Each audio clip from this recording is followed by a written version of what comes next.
Imagine this. I walk up to you and say, hey, I have this incredible business idea. Would you invest your life savings in my company? Would you do it? Please, I need the money. Please invest your life savings in my company, right? If I came up and asked you to do that, you'd probably have some questions of, okay, what kind of business? What am I investing in? Let's talk about this. And even then, even when you understood it, you'd be hesitant to invest all of your life savings into it, right? Well, if I told you that people do this type of thing all the time, where they kind of blindly throw their life savings around in the TSP, then you might be surprised, or maybe not.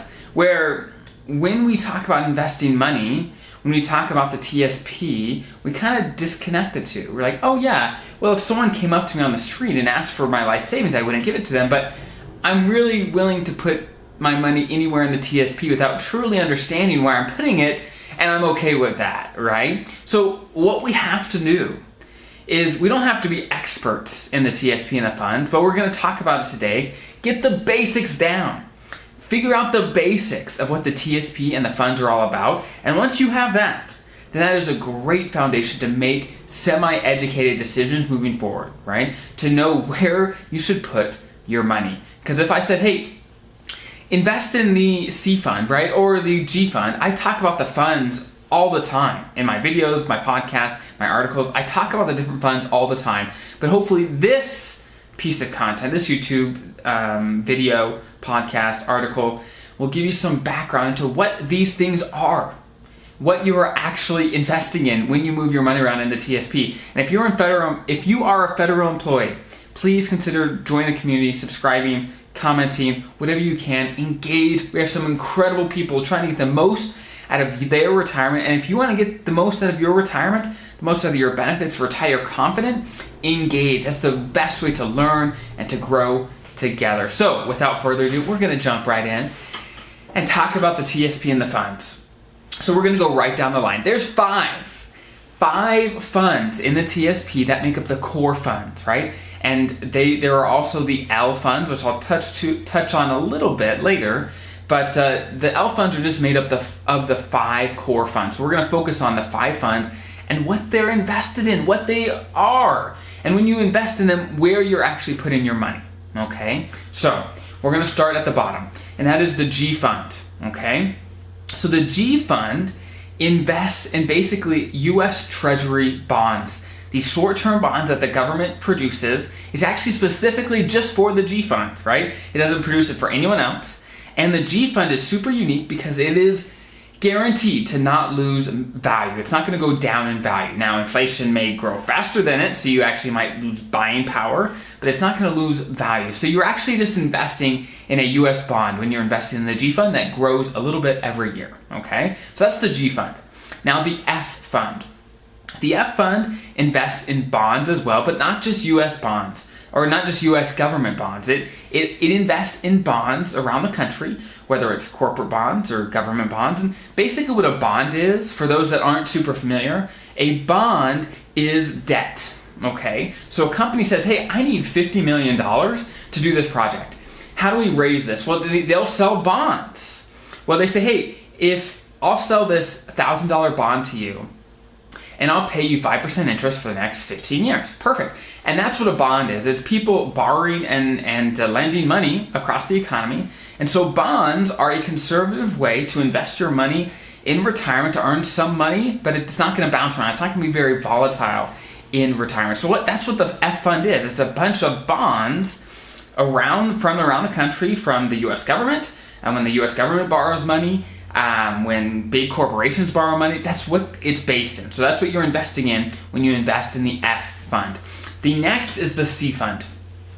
The C fund is invested in the S&P 500, okay? For those that aren't familiar, that's the 500 largest, or pretty darn close to the largest companies in America. So what are we talking? We're talking about Apple. We're talking about Amazon. We're talking about Johnson & Johnson, we're talking about Nike, all these big companies, and there's lots in there that you might not recognize, but they're big, massive companies is what you're investing in when you invest in the C fund, okay? So if I would have asked you about 10 minutes ago, hey, are you investing in Google? Are you investing in Amazon, you'd probably say, no, I'm not, but you actually are. If you have your money in the C fund, then a big chunk of it is in these big companies, right? So that is the C fund. The next is the S fund. So the S fund is also in companies, in stocks, right? The difference is it's in all the other big to medium to large companies in the United States. So if you take out the 500 from the S&P 500 that are in the C fund, basically the rest of them in the stock market, in the economy, is in the S fund. And so typically the S fund has smaller to medium companies, right? And so as a result, it's not the biggest companies, but it's kind of the smaller to medium ones. So basically what happens is the S fund tends to be actually a little more volatile, meaning small companies tend to bounce around a little more in value than huge companies. Huge companies tend to be a little more steady over time, right? And so that's why the S fund tends to bounce around a little more than the C fund, but over time it tends to grow a little faster depending on what time period we're looking at, right? So that's kind of the C fund, or the S fund, sorry. The last fund is the I fund.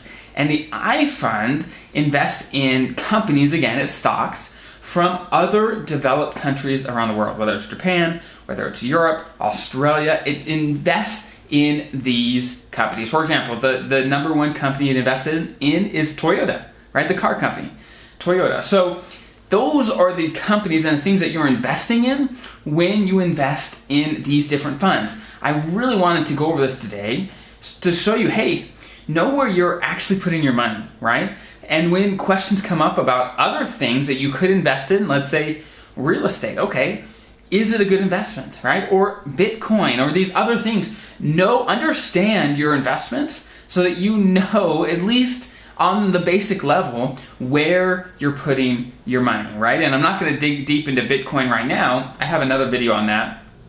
But when people ask me about Bitcoin, I say, okay, what are you investing in? What is it? And people really don't know, right? And that's the number one thing you want to know when it comes to investing. At least know the baseline of what you are investing in. So now that we have the 5 funds kind of taken care of, the next thing is the L funds, right? And I've written a number of articles on this as well as some videos. And as a whole, what the L funds are meant to do is basically they're meant to have you put your money in to the L fund, and over time they will automatically get more conservative, right? So the L funds actually have a year in their name. So there's the L 2030, the L 2040, there's one every 5 years, right? And as you approach the year that the L fund is named after, it's gonna get more and more conservative, right?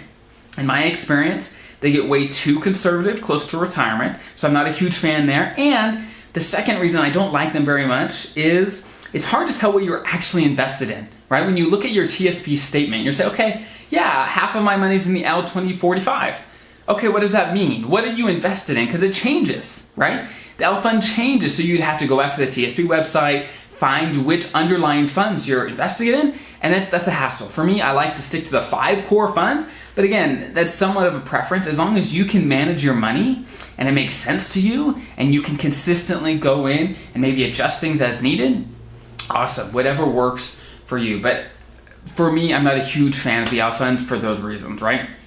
So now that we have a core understanding of the options that you can invest in the TSP, the next decision of, okay, what mix should I choose? And I'm not gonna dig super deep into this because I have talked about investment strategy and retirement and during your career in other videos, but I'll give you a rundown really quick of kind of the basics. So the first thing I want to mention is the 2 conservative funds.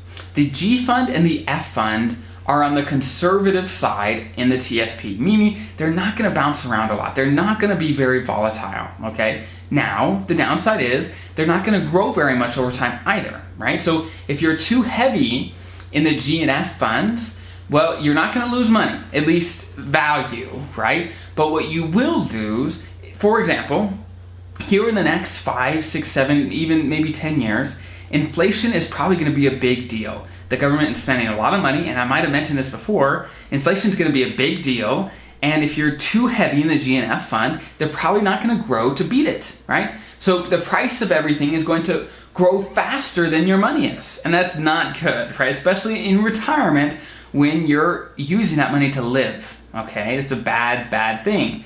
So there's a balance. You want to have some G and F fund, but you also want some money that's going to grow over time and help you maintain the standard of living that you want throughout the rest of your retirement, which retirement can be a long time and should be a long time, 20, 30, 40 years, right? So get some G fund and F fund for your short-term money, and then the money you don't need for a while, stick it in the C fund and the S fund and a little bit in the I, and have it grow over time, because you need that growth over time. Is it going to be volatile? Yes, it will be. It will be. It's going to bounce up and down. Over time, it's going to do a lot better than the G and F, right? So that is the basics of the TSP. Hopefully that makes sense. If you have any follow-up questions, put in the comments below on the YouTube channel, and I'll do my best to kind of fill in the gaps of what I missed.